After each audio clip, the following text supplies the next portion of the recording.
Hi guys, Vishwanath Sharma और आज के सेशन में बात करेंगे SQL सर्वर आइडेंटिटी कॉलम। आज हम डिस्कस करेंगे what is the identity column, how to create the identity column और how to insert the value explicitly in the identity column, then how to reset the value for the identity column using the DBCC, and finally how to get the latest value or last value generated from the identity column। इसके लिए हम तीन function use करेंगे, आपका scope identity, then global variable global function identity at the rate of, then finally third one है IDNT current. और अब देखते हैं आइडेंटिटी कॉलम होता क्या है। आइडेंटिटी कॉलम एक स्पेशल टाइप का कॉलम होता है जिसके अंदर न्यूमेरिक वैल्यू जनरेट होती है ऑटोमेटिकली, और वो वैल्यू आपका सीक्वेंशियली आपकी जनरेट होती है और उस वैल्यू को आप सेट कर सकते हैं, यानी कि वो वैल्यू कहाँ से स्टार्ट होगी, जिसको हम स्टार्टिंग पॉइंट बोलते हैं, और उसका यानी कि वैल्यू कितने स्टेप से इंक्रीज होगी।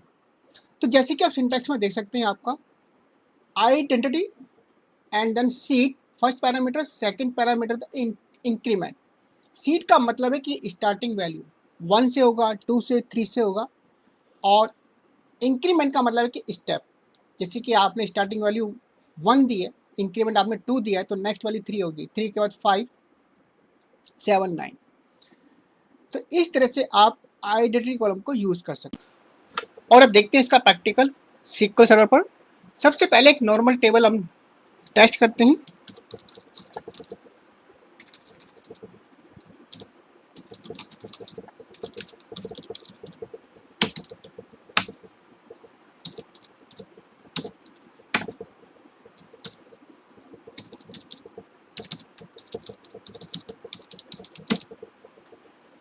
तो आप देख सकते हैं यहाँ पर एक टेबल मैंने क्रिएट की है जिसमें आपका टेस्ट नाम test1, कॉलम है ID INT primary key. Primary key का मतलब है आपका यूनिक वैल्यू और नॉट नल।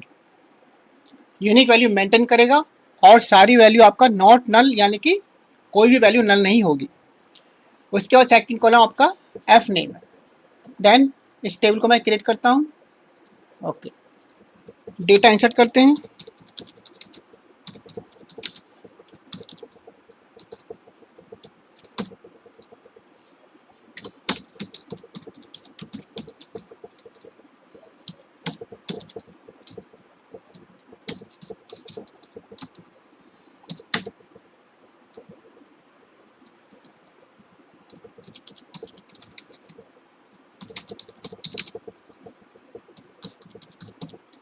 test1। अब मैं डेटा इंसर्ट करता हूँ, यानी कि आपका ID की वैल्यू 1 और नेम है जॉन। इंसर्ट, देन हम डेटा चेक करते हैं, तो आप देखेंगे पहला रिकॉर्ड आपका एंटर हो गया। अब सपोज मुझे सेकंड रिकॉर्ड इंसर्ट करना है, तो यहाँ पर मुझे एक प्रॉब्लम है। मुझे हर बार ये याद रखना है कि मुझे वहाँ पर एक जो वैल्यू आपकी मैं ID की वैल्यू, वो यूनिक वैल्यू होनी चाहिए। मुझे आपका मैन्युअली इसको याद रखना पड़ेगा। अगर सपोज जॉन की जगह मैं इसको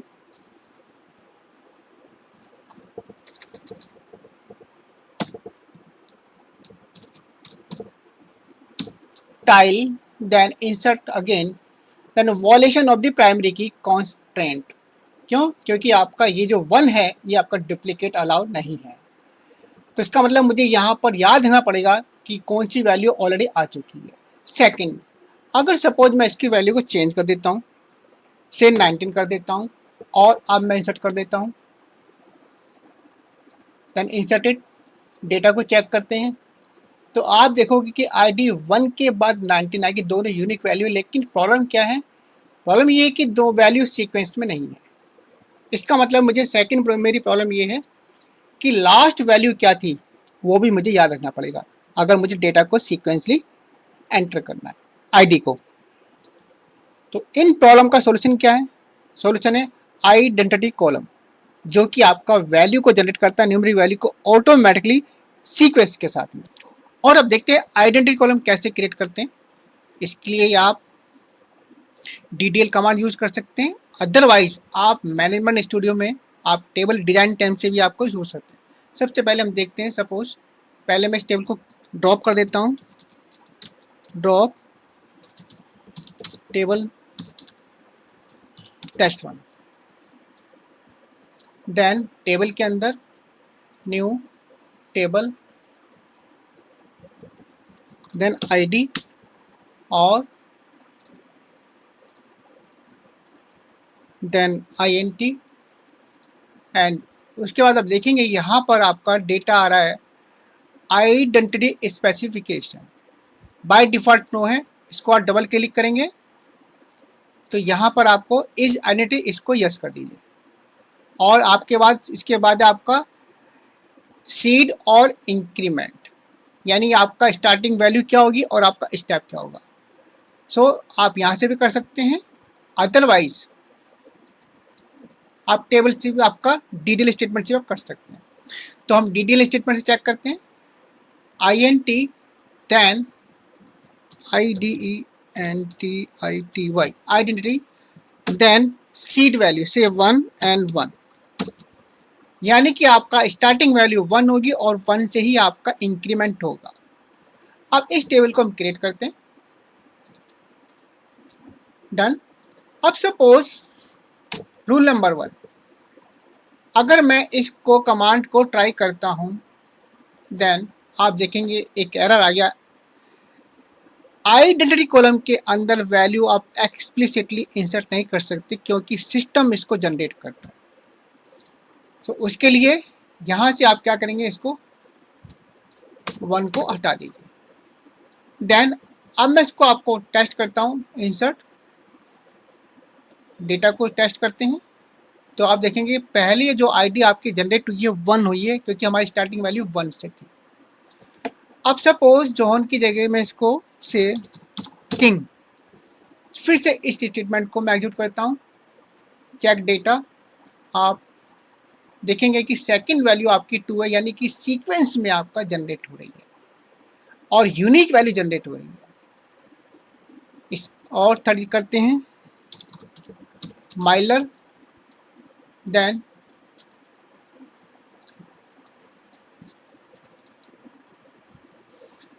तो आप देख सकते हैं वैल्यू आपकी सीक्वेंसली जनरेट हो रही है। सो इस तरह से आप किसी भी कॉलम को आइडेंटिटी कॉलम बना सकते हैं, और रूल ये है कि एक बार कॉलम आइडेंटिटी बन गया तो सिस्टम उसको ऑटोमेटिकली उसमें वैल्यू जनरेट करता है। अब जैसे कि मैं डिस्कस किया था, आइडेंटिटी कॉलम के अंदर हम वैल्यू को एक्सप्लिसिटली इंसर्ट नहीं कर सकते। अब सपोज जो आपका आईडी नंबर 2 है, मैं इसको डिलीट कर देता हूँ। डेटा को चेक करते हैं तो आप देखेंगे आपका 2 मिसिंग है। अब सपोज अगर मैं 2 को वापस लाना चाहता हूँ और दूसरा रिकॉर्ड इंसर्ट कर सकता हूँ, किंग, देन डेटा चेक करें तो आपका रिकॉर्ड नंबर आपका 1 4 आपका और 3, यानी कि 2 नहीं आया। अगर सपोज मैं आईडी को ऐसे लेना चाहता हूँ, आईडी देन 2, देन इस केस में क्या होगा, can not insert explicit value, because column आपका जो आईडी है, आईडी के अंदर हम वैल्यू सप्लाई कर रहे हैं 2, और आईडी हमारा आइडेंटिटी कॉलम है जो हम वैल्यू सप्लाई नहीं कर सकते क्योंकि एक्सप्लिसिट वैल्यू को एक्सेप्ट नहीं करता। उसका रीजन क्या है, रीजन आप एरर में देख सकते हैं, identity insert is set two of, यानी कि जो कॉलम आपका आइडेंटिटी होता है उसका इंसर्ट ऑफ हो जाता है बाय डिफॉल्ट। अगर हम इसके इंसर्ट को ऑन कर दें तो हम क्या है कि ये वैल्यू को हम ये वाले स्टेटमेंट को यानी कि 2 को हम वहाँ पर इंसर्ट कर सकते हैं। Set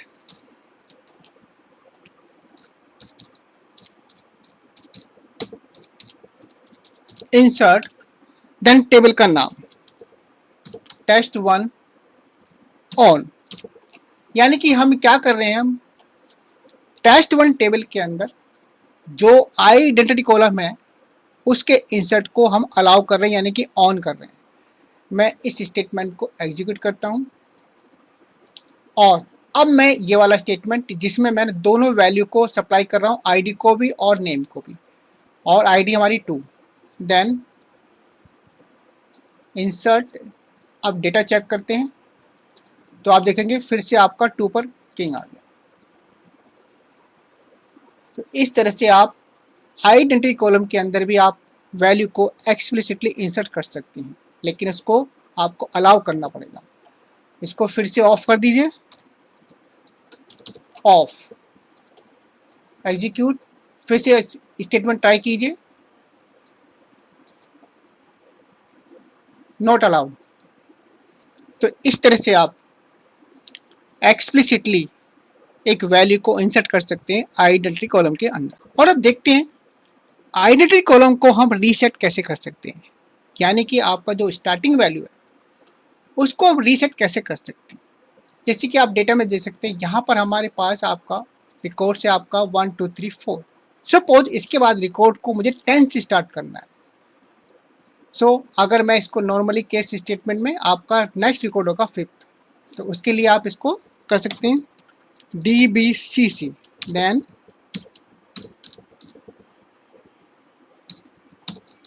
check ident and table का नाम, देन रीसीड एंड से 10, then execute this statement, done. अब आप देखेंगे सपोज मैं किंग 2 देन टेस्ट डेटा, तो आप देख सकते हैं यहाँ पर 11 आ गया।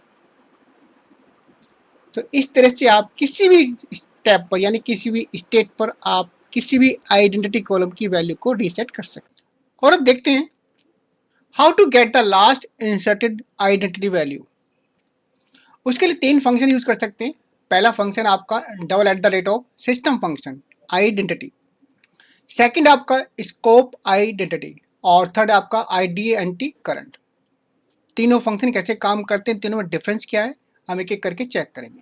सबसे पहले हम 3 टेबल को क्रिएट करते हैं। टेस्ट 1 जिसके अंदर आपका स्टार्टिंग वैल्यू 1 है, दूसरा टेबल टेस्ट 2 स्टार्टिंग वैल्यू आपकी 200 है, और टेस्ट 3 के अंदर स्टार्टिंग वैल्यू आपका 300 है, और इंक्रीमेंट सब के अंदर 1 से है। तो तीनों टेबल को क्रिएट करते हैं, टेबल क्रिएटेड। और सबसे पहले चेक करते हैं आपका सिस्टम फंक्शन आइडेंटिटी। यहाँ एक डायग्राम में देख सकते हैं कि ये फंक्शन करता क्या है। जैसे कि आप देख सकते हैं आपका एक सिस्टम फंक्शन है जो लास्ट आइडेंटिटी को रिटर्न करता है, लेकिन यहाँ पर कहता है कि अंडर द करंट सेशन और regardless of the scope of the T-SQL statement. इसका क्या मतलब है, करंट सेशन और आपका regardless of the scope. Current session का मतलब है जब आपको विंडो ओपन करते हैं तो उसमें करंट कनेक्शन या करंट सेशन आपका एक सेशन या करंट या आपका कनेक्शन स्टार्ट हो जाता है, और उसके अंदर जब आप मल्टीपल आप T-SQL स्टेटमेंट आपका एग्जीक्यूट करते हैं या प्रोसीजर एग्जीक्यूट करते हैं तो वो अपने अपने स्कोप में चलते हैं। जैसे कि आप डायग्राम में देख सकते हैं एक करंट सेक्शन है, आपने एक प्रोसीजर को क्रिएट किया, उसको एग्जीक्यूट किया, तो उसका एक अपना स्कोप है प्रोसीजर का, इतना एक स्कोप ये हो गया। दूसरा प्रोसीजर आपने क्रिएट किया तो उसका स्कोप अलग है, और तीसरा आपने ट्रिगर फायर किया तो ट्रिगर का भी एक अपना स्कोप होता है। तो यानी कि हर आपका जो प्रोसीजर ट्रिगर वो अपने अपने स्कोप में काम कर रहे हैं। अब ये जो फंक्शन है $@ आइडेंटिटी, ये क्या करता है, रिगार्डलेस ऑफ स्कोप, यानी कि करंट सेशन में, इस सेशन में जो भी किसी भी टेबल में आइडेंटिटी वैल्यू आपके इंसर्ट हुई है लेटेस्ट वाली, उसको रिटर्न कर देगा। सपोज आपका स्कोप 1 के अंदर टेबल 1 है, स्कोप 2 के अंदर टेबल 2 है, और स्कोप 3 के अंदर टेबल 3 है। तो जो लास्ट वैल्यू इंसर्ट होगी आपका, अगर लास्ट वैल्यू सबसे लेटेस्ट वैल्यू आपके टेबल 2 से इंसर्ट हो रही है तो इसकी वैल्यू ले लेगा यहाँ पर। और अगर आपका लास्ट वैल्यू सपोज पहले 3rd में हुई, फिर 2 में, फिर 1 में हुई, तो 1 आपके लास्ट हो गई, तो यहाँ टेबल 2 से आपका आइडेंटिटी वैल्यू लेगा लास्ट वाली। और अगर आपका सीक्वेंस ऐसा है कि आपका पहले 1 में हुआ डेटा इंसर्ट, फिर 3 में हुआ, फिर 2 में हुआ, तो 2 आपके लास्ट हो गई, तो आपका 2 से ले लेगा। वो किसी कोई भी स्कोप हो, लेकिन आपका सेशन करंट होना चाहिए सेशन करंट के अंदर। तो जैसे कि आप देख सकते हैं यहाँ पर returns latest identity value from any table regardless any scope. अब इसका प्रैक्टिकल देखते हैं। जैसे कि हमने तीन आपका टेबल क्रिएट कर चुके हैं, तो सबसे पहले हम डेटा इंसर्ट करते हैं। इंसर्ट इनटू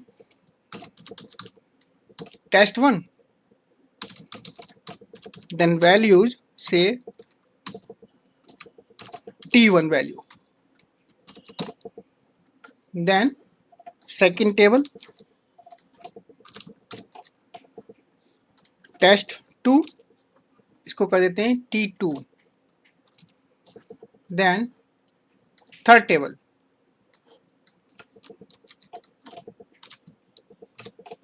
इसको हम कर देते हैं आपका t3। अब आप देखेंगे सेलेक्ट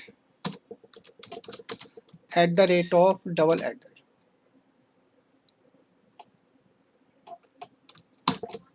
आइडेंटिटी। सो यहाँ पर जो इंपॉर्टेंट चीज है, आपका जो लास्ट वैल्यू कौन सी है, लास्ट टेबल में कौन सी एंट्री हुई है, उसका लेटेस्ट वैल्यू निकाल लेगा किसी भी स्कोप में।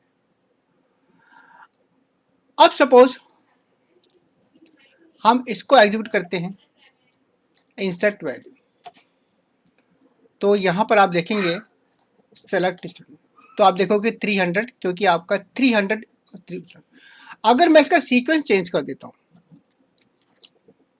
तो आप देखोगे कि आपके लास्ट जो वैल्यू है आपकी T2 है, यानी कि मैं इसको तीनों को स्टेटमेंट को इंसर्ट करता हूँ और सेलेक्ट,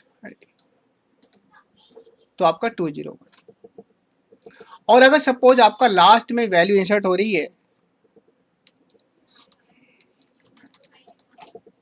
T1 के अंदर, तो आप देखेंगे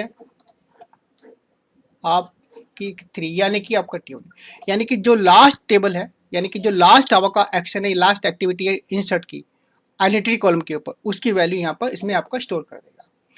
अब स्कोप की बात करते हैं। उसके लिए हम क्या करते हैं, create P1 procedure, then P1 के अंदर हम ये वाली स्टेटमेंट रख देते हैं, T1 वाली।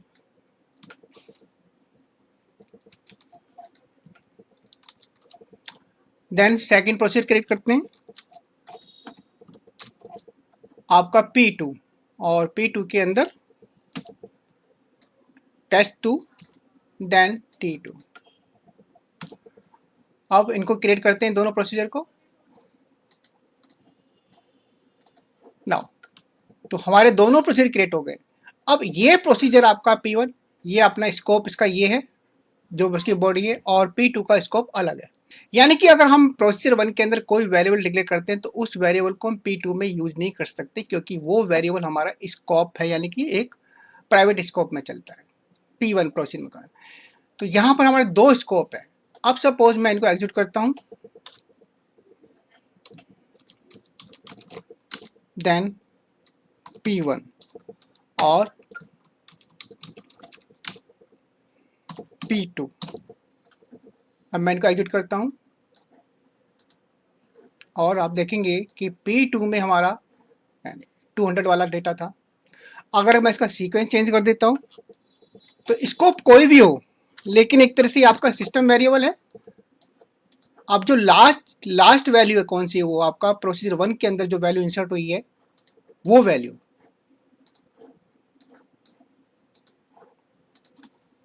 तो ये फंक्शन होता है आपका एक सिस्टम फंक्शन का आइडेंटिटी का लास्ट वैल्यू को एक्सेस करने के लिए आपका किसी भी स्कोप में हो, लेकिन करंट सेशन से मतलब करंट कनेक्शन का जो है। अगर सपोज मैं एक नई विंडो ओपन करता हूँ तो ये हमारा दूसरा सेशन या दूसरा कनेक्शन आपका स्टार्ट हो जाता है, ये आपको याद रखना। अब नेक्स्ट फंक्शन है स्कोप आइडेंटिटी, यानी इसका मतलब ये कि जिस स्कोप में आप उस आईडी को फैच करेंगे उसी स्कोप की आईडी वो आपको एक्सेस करेगा।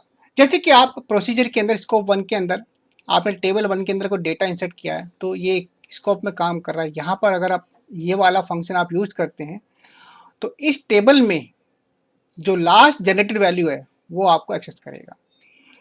अगर आपने स्कोप 2 में कर रहा है तो वो टेबल 2 की करेगा, क्योंकि आपका इसका स्कोप अलग है। इस तरह से ट्रिगर्स में आप जैसे कि एरो में देख सकते हैं, यानी जिस स्कोप में आप आइडेंटिटी को आप एक्सेस कर रहे हैं उसी स्कोप की लास्ट वैल्यू को वो एक्सेस करेगा। चलिए इसका प्रैक्टिकल देखते हैं। अब जैसे कि आप देख सकते हैं कि हमने यहाँ पे ऑलरेडी 3 टेबल को क्रिएट किया हुआ है। एक प्रोसीजर है P1 के अंदर टेस्ट 1 में डेटा एंटर कर रहे हैं, और प्रोसीजर 2 के अंदर टेस्ट 2 के अंदर डेटा कर रहे हैं, एंटर कर रहे हैं। डेटा चेक करते हैं, टेबल आपका ब्लैंक है, दोनों टेबल आपका टेस्ट 1 टेस्ट 2। अब देखिए यहाँ पर 3 स्टेटमेंट है, इंसर्ट इनटू टेस्ट 1 और आपका एग्जीक्यूट प्रोसीजर 2, एग्जीक्यूट प्रोसीजर 1। आपका तीनों का स्कोप अलग अलग है। ये आपका स्टेटमेंट डिफ़ॉल्ट स्कोप में, और हम यहाँ पर हमने लिखा हुआ है सेलेक्ट स्कोप आइडेंटिटी। इसका मतलब हम जो है स्कोप जो है लास्ट वैल्यू को जनरेट जो हुई है वो आपका जो डिफ़ॉल्ट स्कोप में हुई है उसको हम एक्सेस कर रहे हैं। सो सबसे पहले हम तीनों स्टेटमेंट को एग्जीक्यूट करते हैं। यहाँ पर आप देखेंगे आपका टेस्ट 1 में एंट्री हो रही है, और एग्जीक्यूट प्रोसीजर P1 में भी आपका टेस्ट 1 में एंट्री हो रही है, यानी कि टेस्ट 1 में 2 एंट्री होगी। मैं उसको एग्जीक्यूट करता हूँ तो हम चेक करते हैं आपका दोनों टेबल का डेटा। तो टेस्ट 1 के अंदर आपका ID 1 और 2, यानी कि एक आपकी एंट्री इससे आई है और आपकी दूसरी एंट्री इस प्रोसीजर से आई है। और स्कोप आइडेंटिटी यानी कि डिफ़ॉल्ट स्कोप, यानी कि डिफ़ॉल्ट स्कोप में क्या है आपका ये वाला स्टेटमेंट। तो इससे जो आईडी जनरेट हुई है वो आईडी आपको फैच करके आपको शो करेगा, यानी कि 1 को ना कि 2 को। अब मैं सपोज ये करता हूँ तो 1 उसने शो किया। अपने स्कोप में, करंट स्कोप में जो लास्ट वैल्यू जनरेट हुई है उसको ये आपका फैच करेगा। यहाँ पर किस सीक्वेंस में आप प्रोसीजर कॉल कर रहे हैं ये मैटर नहीं करता है। सपोज मैं इसका सीक्वेंस चेंज कर देता हूँ,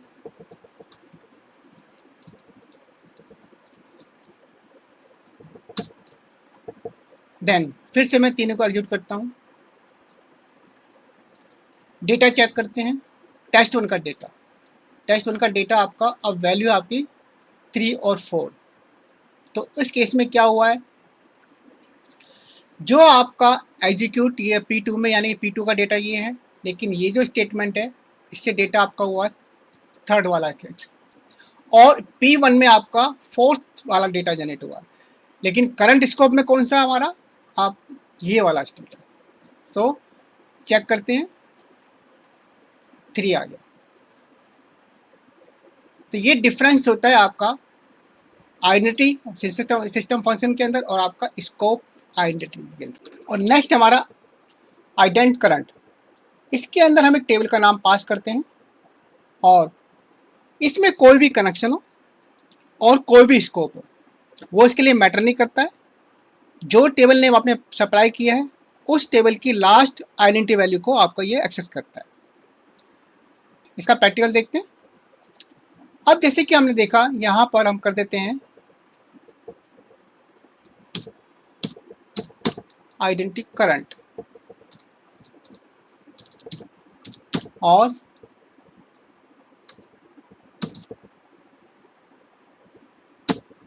देन टेस्ट 1। तो इसमें आपका कोई भी आपका सीक्वेंस हो या कोई भी स्कोप हो या कोई भी कनेक्शन हो उससे कोई मैटर नहीं करता है, जो आपका टेबल आपने दिए उसका लेकर आएगा। सपोज मैं इसको करता हूँ यहाँ पर, और मैंने कहा टेस्ट 1, तो टेस्ट 1 का डेटा देखते हैं। यहाँ पर टेस्ट 1 के अंदर डेटा आपका लास्ट वाला 6 है। सो मैंने कहा करंट, तो यहाँ पर देखिए 6 दिखा रहा है। अगर सपोज मैं यहाँ पर इसको करता हूँ टेस्ट 2, तो टेस्ट 2 का जो डेटा है आपका लास्ट वाला, लास्ट आइडेंटिटी कॉलम आपका 202, मैं इसको सेलेक्ट करता हूँ तो यहाँ पर 202 से। इस तरह से आप तीनों फंक्शन को आप लास्ट वैल्यू जनरेटेड वैल्यू को फैच करने के लिए आप यूज कर सकते हो। Guys, this was all about the identity column in the SQL server. Thanks for watching the video.